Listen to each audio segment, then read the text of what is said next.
ஒரு விஷயத்தை வந்து இன்றைக்கி எல்லாத்தையும் நான் ஷேர் பண்ணலான்னு இருக்கிறேன்.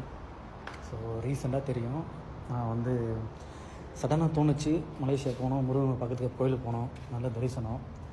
ஸோ காலையிலே போய்ட்டு கோயிலில் போய் சாமி கும்பிட்டுருந்தோம். ஏன் போனோம், எதுக்கு போனோன்னு தெரியல, எதுவும் வேண்டும்னு தோணலை. ஏதோ ஃப்ரெண்டை மீட் பண்ண எங்கேயா போவோம், இல்லை யாராவது பிடிச்சவங்களை மீட் பண்ண போகிற மாதிரி டக்குன்னு முருகனை மீட் பண்ண போனோம், பார்த்தோம், எதுவும் வேண்டலை, சாமி கும்பிட்டுட்டு அப்படியே வந்துட்டோம். பட் ஒரே ஒரு வேண்டுதலை வந்து கேட்டேன், வேண்டுதலில் வேண்டுதலே வச்சுக்கலாம், உன்னை கேட்டேன், இது இருக்கட்டும். என்ன விஷயம்னா, கொஞ்ச நாளைக்கு முன்னாடி நான் இளையராஜா கான்செர்ட் போனேன், சிங்கப்பூரில். இளையராஜா வந்தப்போ பார்த்துட்டு அதில் சில வீடியோஸ் எடுத்து யூடியூப்பில் போட்டேன். ரொம்ப நல்லாவே ரீச் ஆனிச்சு. அதுலேருந்து ஒரு 1200 1300 சப்ஸ்கிரைபர் வந்தாங்க. சேனல் டெவலப் ஆனிச்சு, நல்லா தான் போணுச்சு. ஓகே, சம்திங் ஹெல்ப்பிங், ஓகே நினச்சிட்டு இருந்தேன். ஆனால் நான் நினச்சேன், அவர் பாட்டு பாடுறதை போடக்கூடாது, ஏன்னா அது வந்து காப்பி ரைட்டு, நமக்கு அது தேவையில்லை, அப்படி ஒரு வியூஸ் வரணும் அவசியம் இல்லை, அந்த கான்செப்ட் இல்லை. நம்ம ஒன்றா என்ன வருதோ நமக்கு அதை எடுத்து பண்ணிகிட்டு இருக்கிறோம். ஆனால் அவர் பேசினதை எடுத்து போட்டேன். ஃபைல் நினச்சின்னா கேஎஸ் டாக்கீஸில் என்ன பண்ணியிருந்தாங்கன்னா 2 காப்பிரைட் ஸ்ட்ரைக் கொடுத்துருந்தாங்க. ப்ளஸ் வந்து பார்த்திங்கன்னா 8 வீடியோ வந்து ரிமூவ் பண்ணியிருந்தாங்க. ஸோ 3 ஸ்ட்ரைக்கு வந்தால் சேனலே க்ளோஸ் பண்ணாங்க யூடியூப்பில். ஸோ 2 ஸ்ட்ரைக்குங்கிறது எவ்வளோ கன்ஃபார்ம் பாருங்கள். அதுக்கப்புறம் சேனலே டவுன் ஆகிடுச்சு, எந்த வீடியோஸ் ரீச் ஆகலை, எதுவுமே ஆகலை. ஸோ நான் என்ன பண்ணேன்னா, அதில் ஒரு இமெயில் ஐடி இருந்துச்சு. எப்போதுமே என்ன பண்ணுவாங்க, யூடியூப்பில் வந்து சும்மா டம்மியாக ஒரு இமெயில் போட்டிருப்பாங்க, அது யாரும் ரெஸ்பான்ஸே பண்ண மாட்டாங்க. இருந்தாலும் பரவாயில்ல, அந்த இமெயில் எடுத்து நான் வந்து இமெயில் மேலே இமெயில் அனுப்பினேன். நெட்டில் போய் அங்கேயும் தேடி நம்பர் எடுத்து அவங்களுக்கு கால் பண்ணி பேசுகிறேன். ஆனால் ரெஸ்பான்ஸே காலே எடுக்கலை, எதுவுமே பண்ணலை. அவ்வளோதான், சேனல் முடிஞ்சாட்டுக்கு. சின்னதாக ஒரு மிஸ்டேக் பண்ணதுக்கு இவ்வளோ ஹார்ட் ஒர்க் பண்ணது, இப்போ தான் லைட்டாக ரீச் ஆனிச்சு, அதுக்குள்ளே பேட்ச் நினச்சிட்டு வந்துட்டேன். ஸோ இப்போ இந்த சைடு வாங்க. ஸோ எதுக்கோ கோயிலுக்கு போனோம், எதுக்கோ பார்த்தோம், எதுவும் வேண்ட தோணலை.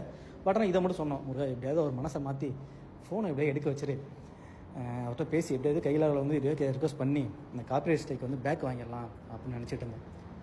அந்த டைமில் என்ன இருந்துச்சுன்னா, ஒரு நாள் முடிஞ்சிச்சு, நான் வந்துட்டேன், நானும் மறந்துட்டேன். அதுக்கப்புறம் நான் அவருக்கு இமெயில் பண்ணலை, கால் பண்ணலை, எதுவுமே பண்ணலை. அதுலேருந்து எனக்கு எந்த ரிப்ளையும் வரல. இன்றைக்கி ஈவினிங் என்னாச்சுன்னா, நான் வேலையை விட்டுட்டு நடந்து வந்துகிட்டே இருந்தேன். கரெக்டாக இந்த சிங்கப்பூர் முருகன் கோயில்கிட்ட வந்து சிக்னல் வெயிட் பண்ணுறேன், பஸ்ஸுக்கு சிக்னல் வெயிட் பண்ணிட்டு இருக்கிறேன். எனக்கு ஒரு மெசேஜ் வருது, நம்பவே மாட்டீங்க. அந்த முருகன் கோயில் வாசலில் நிற்கும் போது அந்த மெசேஜை பாருங்கள், இப்போ ஷேர் பண்ணுறேன். Hi, tell me please. என்ன இல்லை, அவர் ப்ளீஸ்னு சொல்கிறேன், என்ன சொல்லணுன்னு நான் உடனே சொல்கிறேன், இந்த மாதிரி ஆச்சு, இந்த மாதிரி ஆச்சு, எனக்கு ஹெல்ப் பண்ணுங்க அப்படிங்கிறேன். அவங்க எதுவுமே பேசலை. ஓகே, நான் டீம் சொல்லி நான் ரிமூவ் பண்ணுறேன் காப்பி ரைட் அப்படிங்கிறாங்க. இது எல்லாமே பார்த்தீங்கன்னா அந்த முருகன் கோயில் வாசலையும் நடக்குது. 2 வீக்ஸ் 3 வீக்ஸாக நான் இமெயில் பண்ணுறேன், ஃபோன் பண்ணுறேன், எதுவுமே எடுக்கல. ஆனால் கோயிலுக்கு போய்ட்டு வந்தால் உடனே பார்த்தீங்களா, அது வந்து இப்போ என்ன ஆச்சரியன்னா, இது நடந்த விஷயம் இல்லை.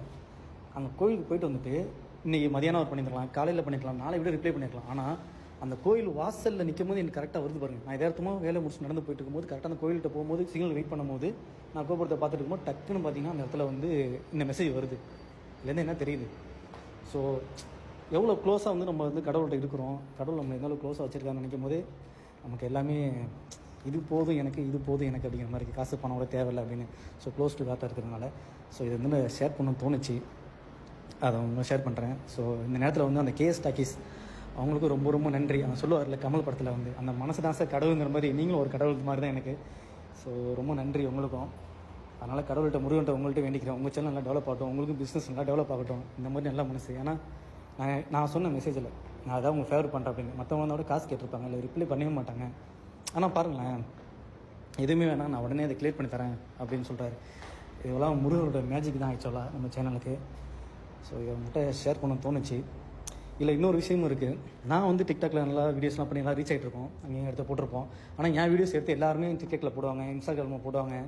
என்னை விட அவங்களுக்கு ரொம்ப ரீச் ஆகும், நல்லா போகும். அப்போ எல்லோரும் பார்த்து சொல்லுவாங்க, உங்கள் வீடியோ போட்டிருக்காங்க, நீங்கள் போய் இதை கம்ப்ளைண்ட் பண்ணுங்கள், இது பண்ணுங்கன்னு. ஸோ நான் அதை சொல்லவே மாட்டேன். ஏன்னா நம்ம ஒரு வீடியோ எடுக்கிறோம், சப்போஸ் அவங்களுக்கு டைம் கிடைக்கல, ஏதோ ரீசனுக்கு எடுத்து போடுறாங்க, அதில் ஒரு வியூஸ் போகுது, அது காசு அவங்களுக்கும் வராது, எனக்கும் வராது. பட் ஆனால் அவங்க சந்தோஷப்படுறாங்க நம்ம வீடியோ வச்சு, சரி சந்தோஷப்பட்டு போட்டு நான் எதுவுமே கேட்க மாட்டேன். ஸோ நான் அது மாதிரி இருந்ததுனால இன்றைக்கி பார்த்திங்கன்னா எனக்கு ஒரு ஆள் ஹெல்ப் பண்ணுறாங்க. ஸோ எண்ணம் போல் வாழ்க்கைங்கிற மாதிரி எல்லாமே இன்றைக்கி வந்து ஒரு பிளெஸ்ஸிங், இல்லை ஒரு லெசன் எல்லாமே தேவைப்படுது. அதே மாதிரி அதில் இன்னொரு விஷயம் என்னென்னு பார்த்தா, மனுஷங்கிறவன் தப்பும் பண்ணுவான், தவறும் பண்ணுவான். சப்போஸ் மனுஷன் வந்து தப்பு பண்ணான்னா அவன் நல்லவனாக இருந்தாலும் கெட்டவனாக இருந்தாலும் தண்டனை அனுபவிச்சே தான் ஆகணும். ஃபார் எக்ஸாம்பிள், இப்போ நான் போகும்போதே, இந்த ப்ரோக்ராம் போகும்போதே நம்ம போய் அந்த வீடியோ எடுப்போம், அவங்க ப்ரோக்ராமை சால்வ் பண்ணி இங்கே போட்டு நம்ம வியூஸ் வரட்டும், நம்ம வந்து இப்படி குறுக்கோல்ல வியூஸ் வர வைப்போம் அப்படின்னு நினச்சிருந்தோம்னா கண்டிப்பாக அது வந்து தப்பு. அதுக்கு வந்து தண்டனை கொடுத்து கிடச்சிருந்துருக்கோம், கண்டிப்பாக முருகர் ஹெல்ப் பண்ணியிருக்க மாட்டார். பட் ஆனால் தவறுங்கிறது என்னென்னா, நம்ம ஒரு எந்த ஒரு இன்டென்ஷன் இல்லாமல் ஒருத்தவங்க கெடுக்கணும், எந்த ஒரு எண்ணமும் இல்லாமல் நம்ம நார்மலாக போய் பண்ணுறது, நமக்கு தெரியாமல் அறியாமல் நடக்கிறது, அதை நம்ம உணர்றோம், ஆகா தவறு பண்ணிட்டோம் அப்படிங்கும்போது. ஸோ கண்டிப்பாக அதுக்கு வந்து மன்னிப்பு உண்டு, அது இதுலேருந்து அது தெரியுது வந்து. சரிங்களா? ஸோ இப்போ எல்லாமே இது எதுக்கு இவ்வளோ ஷேர் பண்ணுறோன்னு பார்த்தா, ஒரு சாதாரண விஷயமா கூட இருக்கலாம். இன்னும் ஃபியூச்சரில் என்றைக்கோ ஒரு நாள் யாரோ ஒரு மூலையில் உலகத்தில் ஒரு இடத்துல கவலையிலையோ ஒரு கடவுளோட ஒரு பாசிட்டிவிட்டி வேணும், ஏதோ ஒரு ஆறுதல் தேவைப்படுமோ இந்த வீடியோ கண்டிப்பாக அவங்க போய் சேரும். அதான் டைமிங்கிறது. இப்போ பாருங்களேன், எப்படி நான் வந்து எங்கேயே வராத ஃபோன் கால் கரெக்டாக அந்த சிக்னல்கிட்ட நான் நிற்கும் போது, ஏன் நான் டெய்லியும் பஸ்ஸை நேராக போயிருந்துருக்கலாம், இல்லை நடக்காமல் இருந்திருக்கலாம், மேபி நான் நான் நவுந்துருக்கலாம், அந்த சிக்னல் அங்கே வராமல் இருந்திருக்கலாம். கரெக்டாக அந்த கோவில் வரும்போது ரெட் சிக்னல் வருது, அதனால் நாங்கள் நிற்க வேண்டிய இருக்குது. அந்த டைமில் அவர் கால் பண்ணுறாரு, ஏன் அவர் கொஞ்சம் லேட்டாக கால் பண்ணியிருக்கலாம். எல்லாமே டைமிங் தான் இந்த உலகத்தில். ஸோ அதே மாதிரியே இந்த ஒரு பாசிட்டிவான விஷயமும் ஸ்ப்ரெட் ஆகி என்றைக்கோ ஒரு நாள் யாருக்கோ ஒரு டேப்லெட் மாதிரி ஒரு ஆறுதலாக கண்டிப்பாக இருக்கும். மேபி அவங்களுக்கு காப்பரேட் இஷ்யூவாக இருந்திருக்காது, வேறு ஏதோ இஷ்யூ ஏதோ பிரச்சனை இருக்கும்போது முருகனை நினச்சிட்டு இருக்கும்போது கண்டிப்பாக முருகர் போய் இந்த வீடியோ சேர்ப்பார்னு நினைக்கிறேன். ஸோ அன்றைக்கி இது மாதிரி யாருக்காவது இது சேர்த்துச்சுன்னா, அன்றைக்கி ஏதாவது உங்களுக்கு ஒரு ஆறுதலாக இருந்துச்சுன்னா கண்டிப்பாக இந்த வீடியோ கீழே ஒரு கமெண்ட் பண்ணுங்கள்.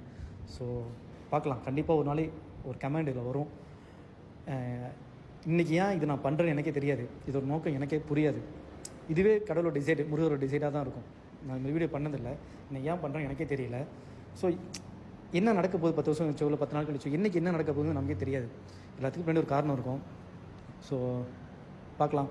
ஸோ கண்டிப்பாக ஏதாவது தோணுச்சுன்னா என்றைக்காவது ஒரு நாள் யாராவது ஒரு ஆள் கண்டிப்பாக இதில் கமெண்ட் பண்ணுங்கள். ஸோ அன்றைக்கி திருப்பி நம்ம முருகரை பற்றி பேசுவோம். என்ன சொன்ன தோணுது? முருகருக்கு அரோகரா. நன்றி, வணக்கம்.